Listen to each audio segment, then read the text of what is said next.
Your gut bacteria may be starving right now, and when that happens, your internal environment can start turning against you. Instead of helping you digest food, harmful microbes can begin damaging the delicate lining of your intestines. This hidden damage may be one reason you feel bloated, foggy, tired, and strangely drained for no obvious reason. Brain fog, stubborn bloating, low energy, poor digestion. These problems may seem separate, but very often they begin in the same place, your gut. The good news is that your digestive system is incredibly repairable. When you give it the right conditions, it can begin healing faster than most people realize. Inside your body, there's a natural cleaning system designed to clear out leftover waste, debris, and unwanted buildup. But most people unknowingly shut that system down every single day. To understand why, we first need to correct a common misunderstanding about digestion. Most people think digestion works like a non-stop conveyor belt. Food goes in, moves through the system, and comes out the other side.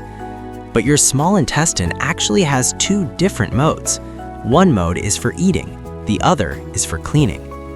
When you are eating, your gut is focused on breaking down food and absorbing nutrients. But deep cleaning does not happen during that phase.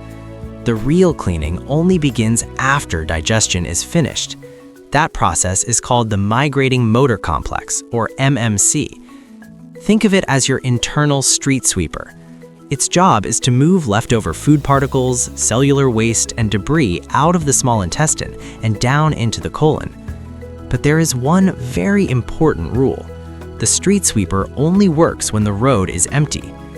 Your stomach needs to stay empty for roughly 90 to 120 minutes before that cleaning cycle can fully begin. And once it starts, the sweep takes time to move through the digestive tract. The problem is simple. Most people never leave enough space between meals. A small snack can interrupt it. A handful of almonds can interrupt it.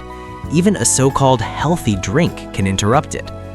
So what does a normal day look like for many people?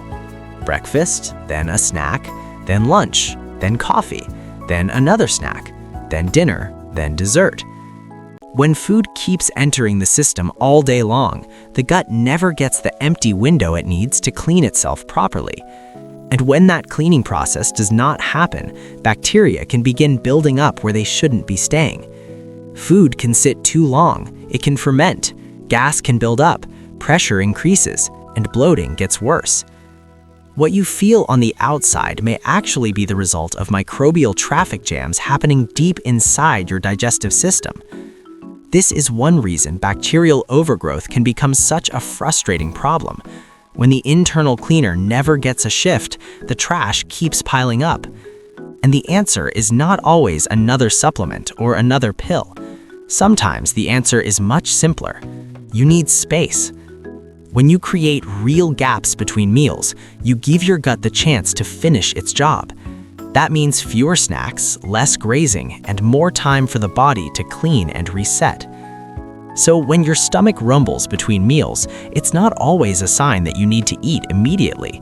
Sometimes that sound means your internal street sweeper is finally working. That's the first big lesson.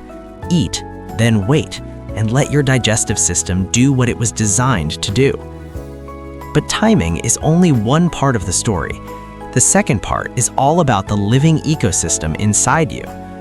Your gut is home to trillions of microbes, and together they behave less like random bacteria and more like a living internal garden. If that garden becomes weak, depleted, or barren, your whole digestive environment becomes more fragile. But if it becomes rich and diverse, it becomes far more stable, protective, and resilient. This is why probiotics alone often disappoint people. If the environment is poor, adding a few good bacteria is like throwing seeds onto concrete. What really changes the system is feeding it properly, and the most powerful tool for that is diversity.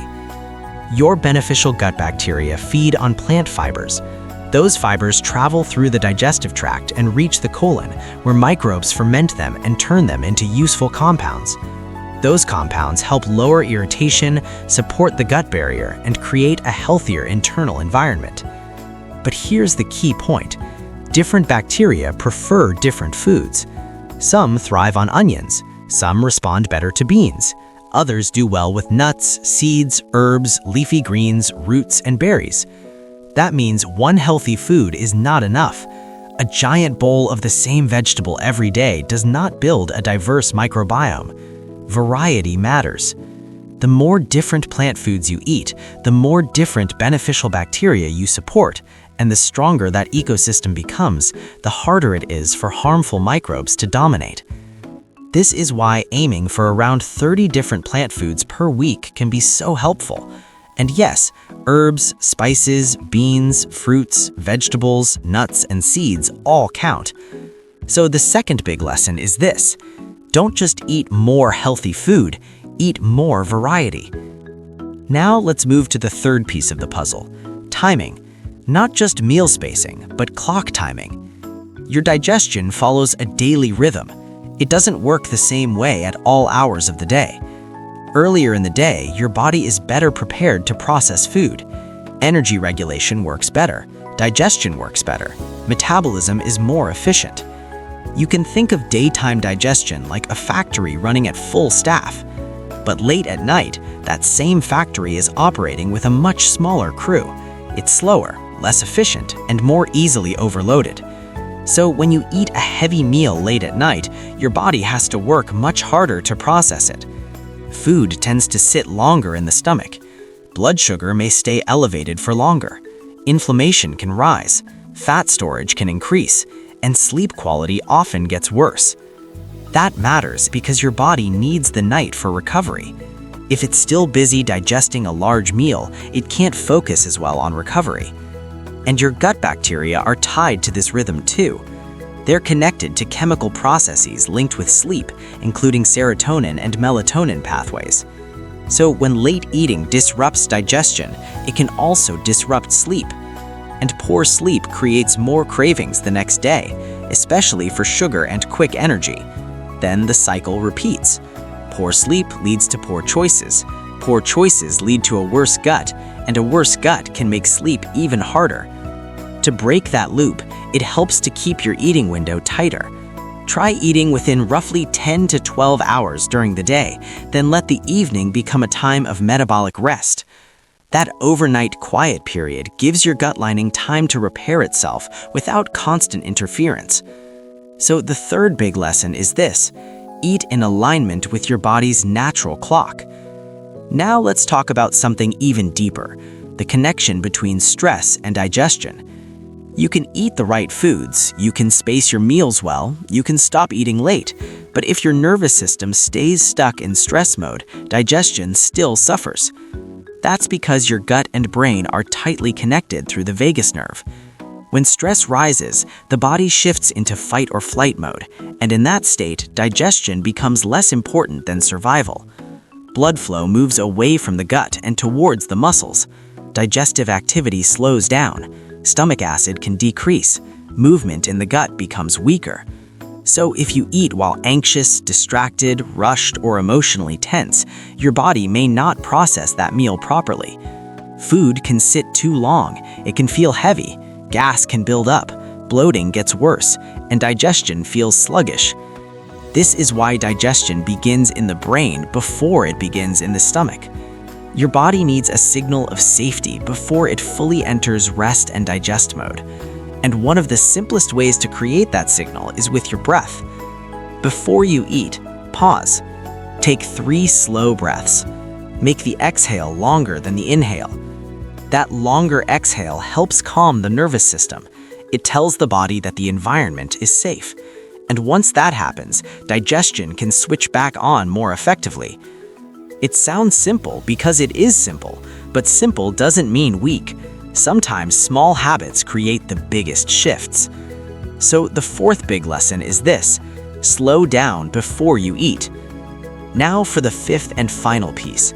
Gut health is not only about what you add, it's also about what you stop exposing yourself to. Many people focus only on adding more supplements, more powders, more drinks, and more products. But biology often improves faster when you remove the things causing damage in the first place. Unnecessary antibiotics are one example. They can act like a wildfire moving through your internal microbial forest. Yes, they can kill harmful bacteria, but they can also wipe out beneficial diversity that takes months to rebuild. And the pressure on your microbiome doesn't only come from medicine, it can also come from environmental exposure through food and water. Pesticide residues on produce can place additional stress on the internal ecosystem you're trying to heal, and chlorinated water, while useful for public safety, may not be ideal as a constant daily input for a sensitive microbiome. That doesn't mean you need to become extreme, it means you become smarter. Wash produce well, choose cleaner food sources when possible, reduce unnecessary chemical exposure, use filtered water if you can. These steps may seem small, but together they reduce the background burden on your gut. And when you reduce that burden,